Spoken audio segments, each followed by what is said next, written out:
Саламатсыңар достор. Таң алдында сериалдын каармандары менен болгон кыска интервью маектерине кош келдиңер. Ар бир каарманга биз бир нече суроо сурайбыз. Биринчи блокто сериал менен байланыштуу, экинчи блокто жеке жашоосу боюнча, кээ бир суроолорго ой пикири боюнча суроолор сурайбыз. Биринчи коногубуз Назира Айтбекова. Кош келдиң, Назира. Так. Элдин может калып калган сериал боюнча суроолорун, оюнда калып калган суроолорун, негизи суроолоруна жооп бериш максатында биринчи суроо даярдадык. Биринчи суроо, биринчи жагы социалдык жагын деп коелу, серьезный жактары. Ала качуу темасы ачылды сериалда. Сенин көз карашың кандай? Ала качуу. Ала качууга мындай бул нерсе аябай туура деп айтпайм. Албетте туура эмес. Бул аялдарга болгон бир зордук, зомбулуктун бир түрү деп билем. Өзгөчө эки адам бири-бирин тааныбаганда бүтөн жерден такыр тааныбай туруп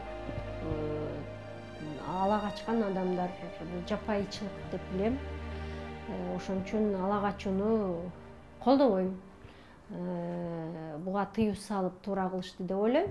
Бирок өткөндө бирөөдөн угуп калдым, ошо ала качуу болбой калып, кыздар, эркектер бири-бирин үйлөнбөй атат, үйлөнгөн жуптар аз болуп калды деген нерсени айтып атат да. Анткени эркек деген мындай даай албай атат колун сураганга, же болбосо социалдык турмушу уруксат бербей атат, мүмкүнчүлүк бербей атат. Мурун социалдыгына карабай эле тарс ала качып эле үйлөнүп жашап кетишчү.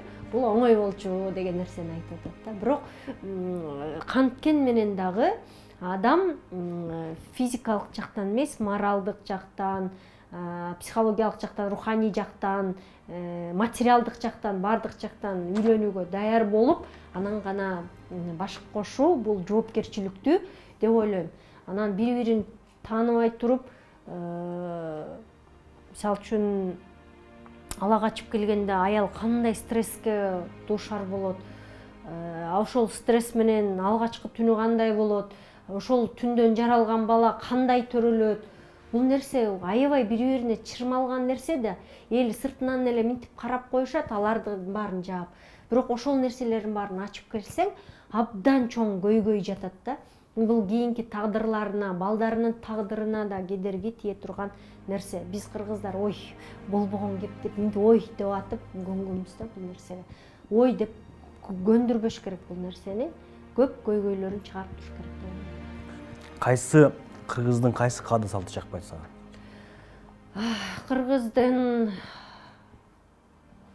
ала качууда бир каада салт да бизде бар. Каада кала качуу. Биринчиси ошол ойлойм. Бул салт деп ойлобойм. Бизде андай салт жок болчу. Биз муну салт катары кармабаш керек. Илгери мисалы үчүн бай менен кедей сүйүшүп, арзышып калган кезде эле кедей жигиттин чаркы чамасы жетпей калган учурда эле ала качып кеттүү нерсеси болгон да. Анан бул бара-бара ошо жапайчылыкка, көндүм адатка конуп калган деп ойлойм. Бул салт деп эсептебейм. Кыргыздын салты мындай жапай салты болгон эмес. Дээрлик көп эле салттардын баары эле жагат. Ар бир салттын түбүндө философия жатат. Бирок мындай жапайчылыкты кыргызга салт деп байлабаш керек деп ойлойм. Рахмат. Андан кийинки суроо. Кредитке той өткөрүү туурабы сенин оюңча? Кредитке той өткөрүү албетте туура эмес. Бул нерсе жөн гана бир пиар, жөн гана курнамыз, жөн гана бир болбогон нерсе да. Бул пендечилик, бул арзан бир өзүн көрсөтүү деп ойлойм. Мисалы үчүн ошончолук кыйналып, кредит алып, бул балдарды түшүнбөйм да, бул ата-энелерине салмагын таштап, мен үйлөнөм, мен катын алам, анан мен үйлөндүргүлө деген эркек эркекти эркек деп сыпатташ кыйын. Эркексиңби? Тур бутуңа өзүң иште күнү түнү. Анан өзүңдүн аялыңды өзүң ал. Эмнеге ата-эне ага милдеттүү болуш керек түшүнбөйм. Мен балдарымды үйлөндүрүш керек эле деген ата-энени да түшүнбөйм. 18-ге чыктыбы балаң, бөлүп сал, бар өз оокатыңды өзүң кыл де. Өзү окусун, өз күчү менен акча тапсын, өз күчү менен аял алсын. Эмнеге сен койнуңа жаткан аялды дагы ата-энең сатып бериш керек? Түшүнбөйм да ошол нерсени. Ошон үчүн бул нерселерди элдерди тарбиялаш керек деп ойлойм. 18-ге балаң чыктыбы, бөл, уядан учур. Өз алдынча оокат кылсын, кийлигишпе жашоосуна. Сен да ата-энеңден үмүт өтпө, ата-энең сага милдеттүү эмес, 18 жашка чейин чоңойтtu, чочойтtu, ошого рахмат айт. Дегим келет да. Кыргызстандын 3 эң чоң көйгөйү, проблемасы, социалдык проблемасы. 3. Бизде көйгөйлөр көп эле. Эң негизги, эң топ 3 дейли. Көйгөйлөр көп эле. Ар бир адам өзүн таппагандыкта көйгөй. Көйгөй, жоопкерчиликти ала албагандыкта көйгөй.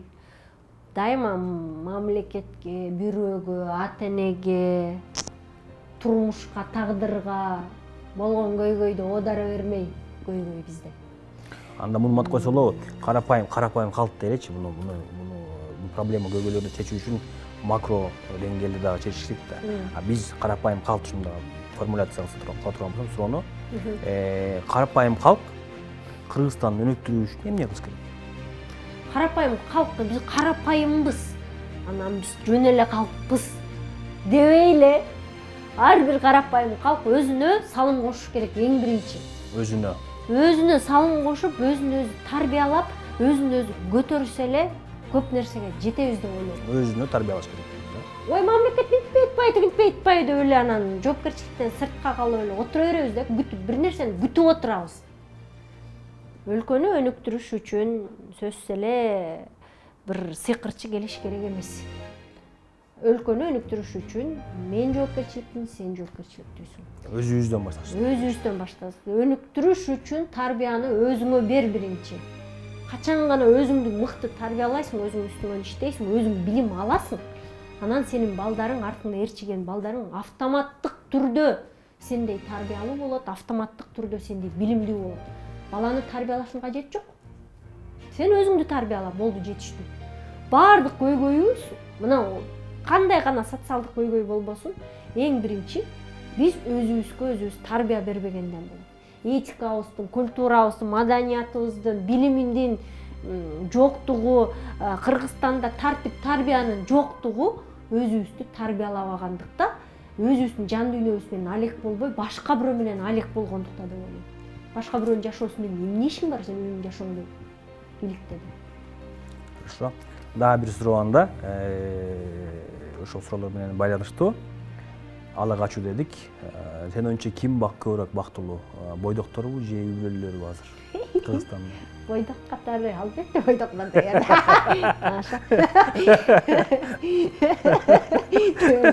Бойдокчулукту реклама кылып салбайбы?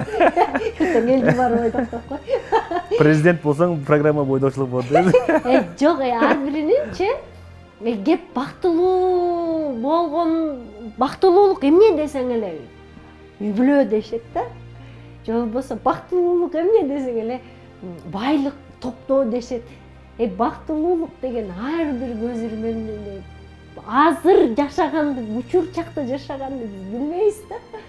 Бактылуулук, мисалы үчүн, мен бойдок болсом, бактылуулукту ой, мен үй бүлөлүү болсом бактылуу болуп кетет элем деген нерсе болбойт да. Үй бүлөлүүлөр бар, мен азыр ушун менен ажырашып башымды ушун жоготсом эле бактылуу болуп кетем дегени бар да, туурабы? Ар бир үй бүлөлүү бактылуу же болбосо ар бир бойдок бактылуу дегенден алыспыз. Бойдоктун өзүнүн көйгөйү бар, күнгөйү бар, тескейи бар дегендей. Бойдокчулукта эмес, үй бүлөлүктө эмес, моментте экен да. Ооба, моментте. Учурда. Мисалы үчүн бойдокчулукту мен азыр жакшы жагын алганга аракет кылам. Мисалы үчүн, бойдокчулуктун жакшы жагы кенен кесир, эркин кушсуң, эч ким менен эсептешпейсиң, өзүң менен эсептешесиң. Кааласаң тамак жасайсың, кааласаң жасабайсың, кааласаң үй жыйнайсың, жыйнабайсың, кааласаң басасың, турасың. Ал сенин жеке эркиндигиң да, ушу эркиндик өтө маанилүү экен да. Үй бүлөдө болсо бактысыздык эмнеден чыгат? Эркиндикти чектөөдөн чыгат экен.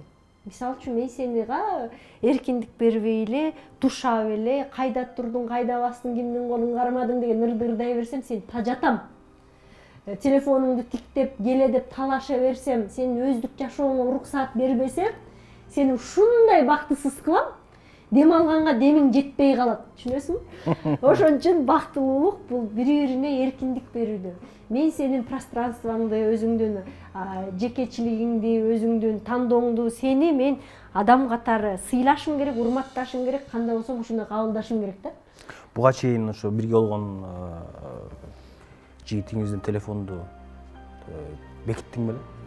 Өзүңдүн телефонду? Жок, мен бир да мындай телефон аңдышып, анан ким жазып атат, эмне кылып атат, анан каяка бардың. Мага эркиндик керек деп антип бекиткен эмессиңби буга чейин? Жок, мисалы үчүн жолдошум, буга чейин жигитим дегеним жолдошум болот да.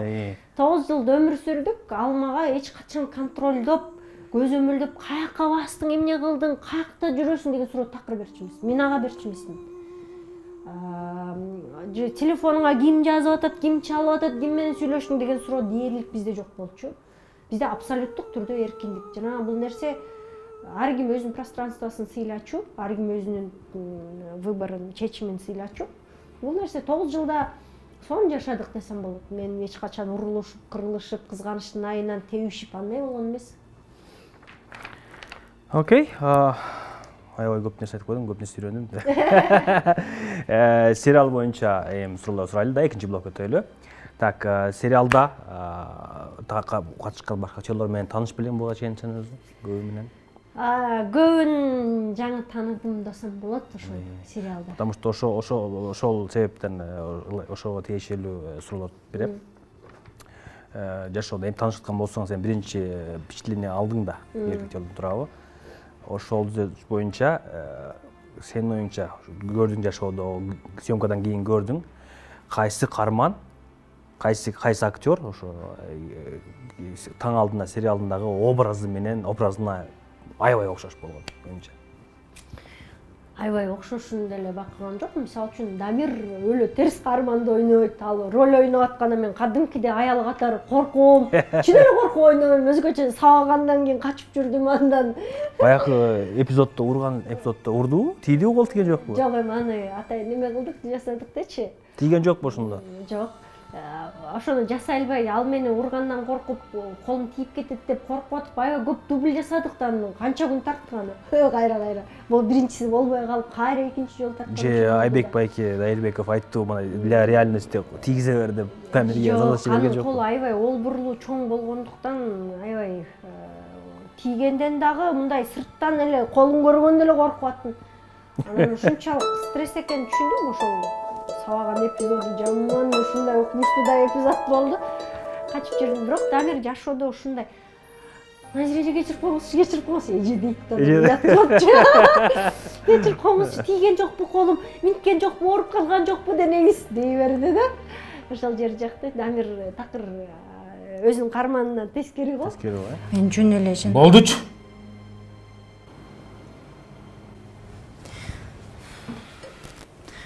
Айылда волонтерлук кылып атыптыр, жакшы иштер жасап атыптыр, мактап атышат, ошону эле. Сен эмне? Бир айткан токтоло калдың. Сен урасың дейсиңби?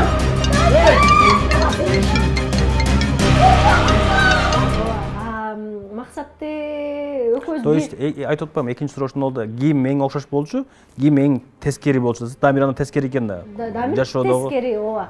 Максат болсо экөөбүз бир шаарданбыз, бир мектептенбиз. Анын апасы мага сабак берчү. Ушундай жааттардын баарын караганда мен аны эми бир эле мектепте окуп чоң эле өсүптүрбүз, бирок эч көрбөптүрмүн да. Такырындай таанып, мындай жакындан билбептирмин да аны.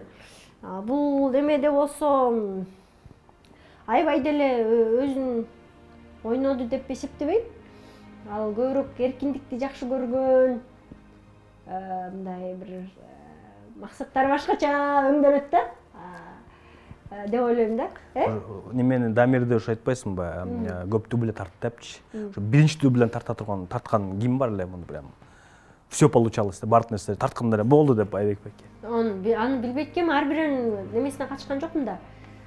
Сен менен болгон, например. Мисалы үчүн бизде Дамир экөөбүз көп деле кыйнаган жокпуз. Бирок кээ бир жана сабаган жерлери мындай оор эпизоддордо бир аз кыйналдык десек болот.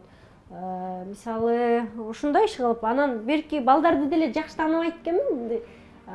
Эгемберди байке мисалы үчүн өзүнүн ролунан укмуш өзгөчөлөнүп, таптакыр эле башка ролду, амплуа башка болду деп айта албайм.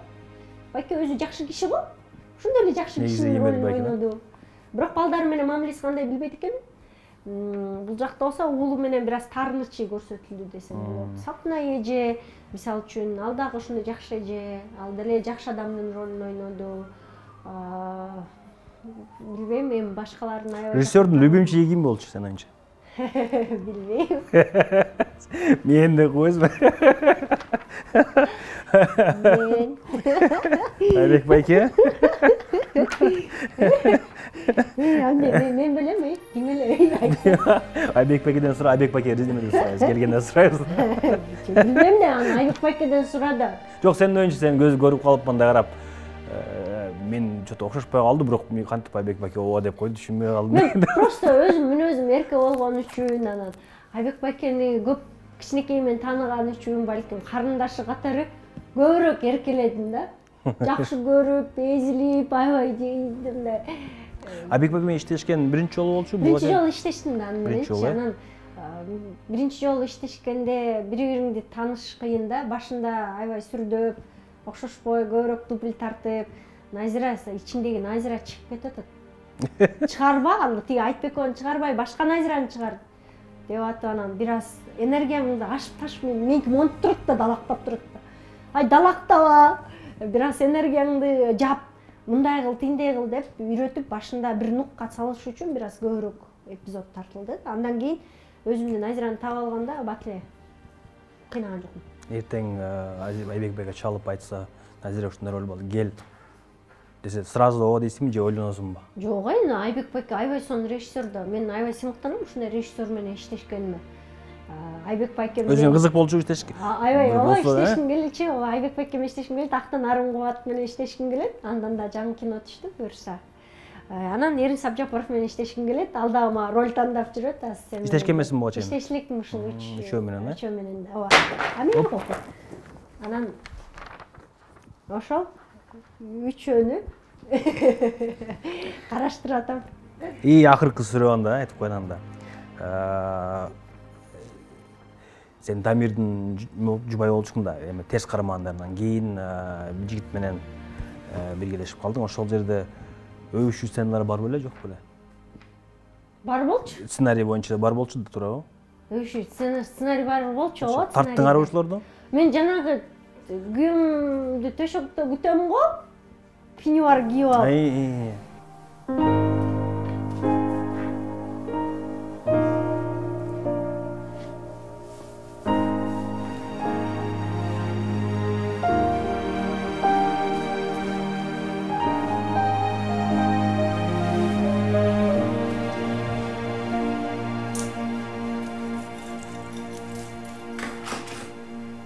Ошол өлө ыңгайсыз болду. Анан деген аны көрүп атканда деп көрдүм. Батыраак өткөргүм келип, уялып, элемди да анда кыркып туруп Айбек байке интернетке салып коюптур да. Уялганым, аябай уялдым. Анан ошол эпизодду араң аткардым дейм, актрисаң эле жол аткарасың да. Анан тетиги Куба менен өбүшкөн жерим бар болчу да. Бар эле ошол жерде, Ооба, аягынан өбүшпөм деп атты. Күн жылмай ятандан соң. Ошо болмок беле Назира деген жеңил ойлуу эмес да, ажыраша калып эле жанталашып эле колун сураган киши менен эле өбүшө берген дейт. Деп айттыңбы? Да, мындай чеке менен эле өптүрүп коелчу, колунда кармагым келбей мындай уялып кичине. мындай чекемен өпкөндөй жок мындай эле башын жөлөп койдум. Башын жөлөп койдуң да, ошол жерде эпизод. Мен көргөн жокмун, ошон үчүн мен кандай эсконтер караган жокмун. Мен финальный версиясын көргөм да. Жок, өбүшкөн. Сен бар беле жок беле сценарий окуган эмессиң? Жок, мен сценарий окуган эмесмин. Мен окуган эмесмин. Жок, менин оюмча мындай. Мен да карапайым калк катары көрдүм да сериалды баардыгынча. Финальный эч кандай көрүшпөй. Өбөт деген эми ал понятие растяжимый. Аны кандай өбөт? Чекеден өбөт, жүзүнөн өбөт, оозунан өбөт, башка. Ал жака кирбей эле коеюн, мен өбүш эле деп койдум. Жок, мындай суроомо жоопту алдым. Бирок мындай мен деген чалпылдай жаман көрөм, койчу даже чекемен өппөсүн дегем да мындай. Ал жерде болуп калат да, мындай эле башын жөлөп койгон туура го. Сен ага татыктуусуң.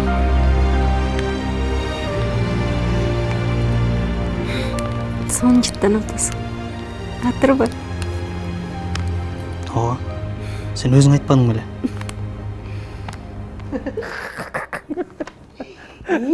Уялата.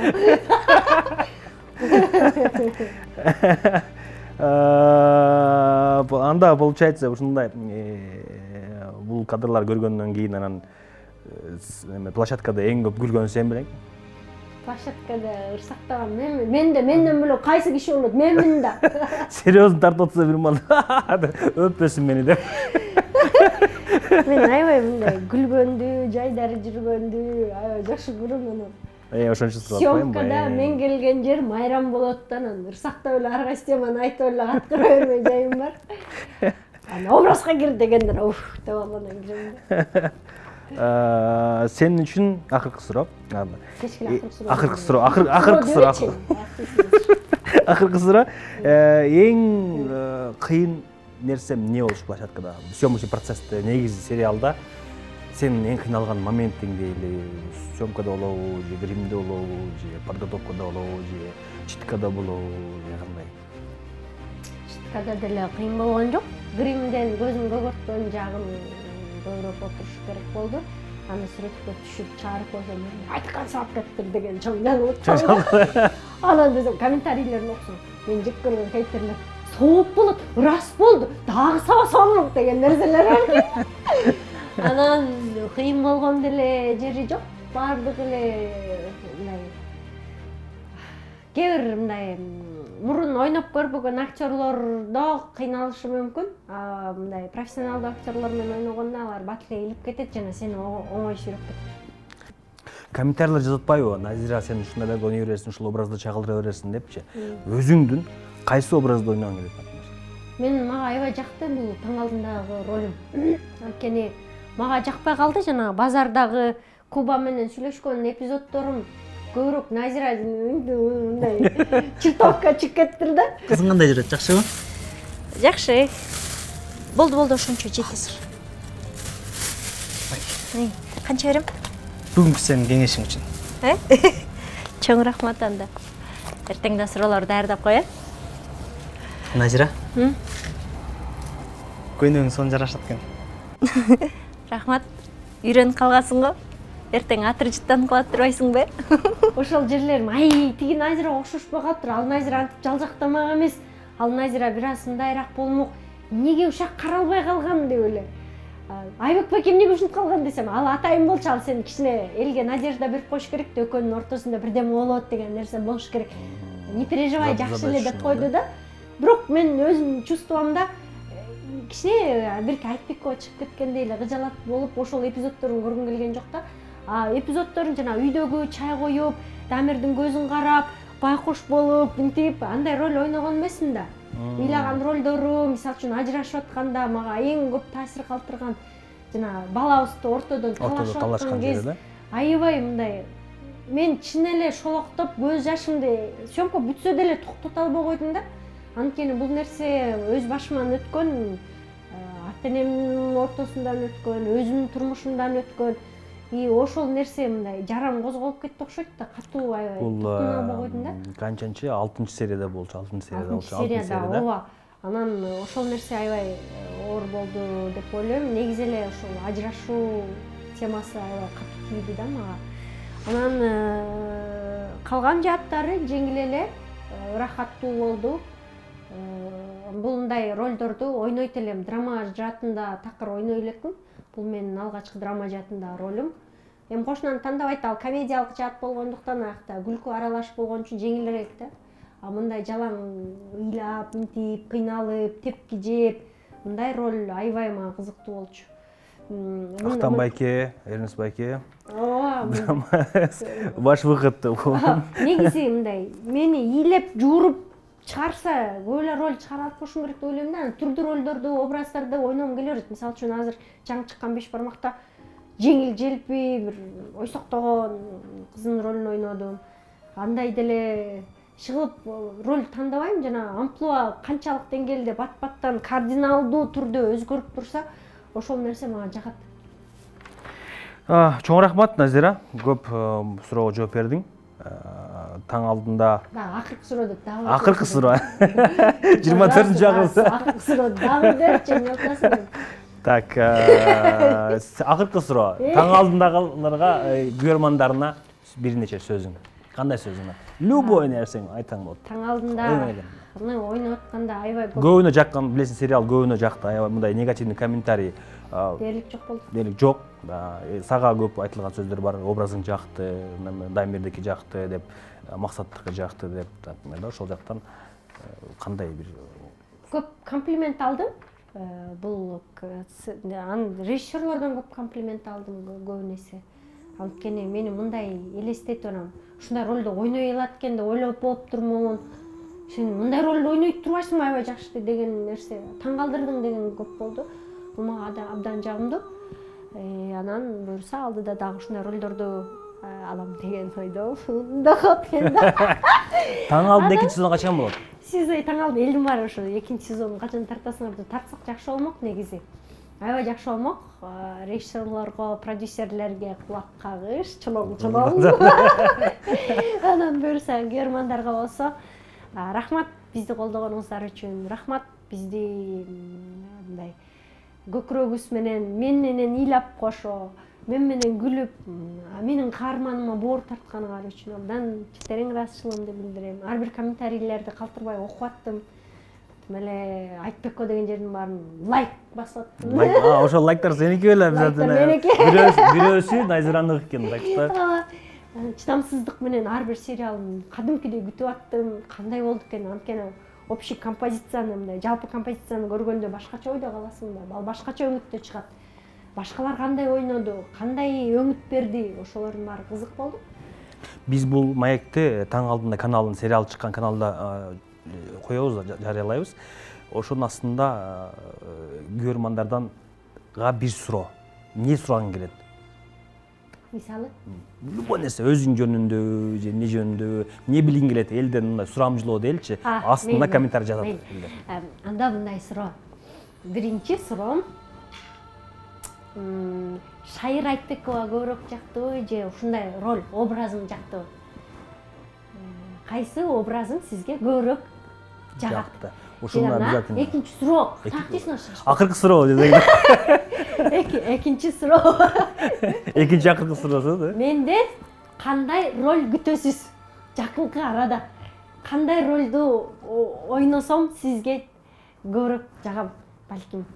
Кандай роль күтүп атасыз? Обязательно сөзсүз түрдө комментарийде жазыла. Назиранын суроолоруна жооп күтөбүз, достор. Жана айтып кете тургандай, Назиранын YouTube'да өзүнүн каналы бар. Интервью маектер өткөрөт. Аябай белгилүү адамдар менен, саясатчылар менен, шоу-бизнес адамдары менен, хайпта болгон, хайпта болбогон же хайп кылам деген, чыгарам деген, хайп чыгарам деген каармандар менен болгон маектери бар Назиранын. Сөзсүз түрдө ошол жакта өтсөңөр болот. Катталып, жазылып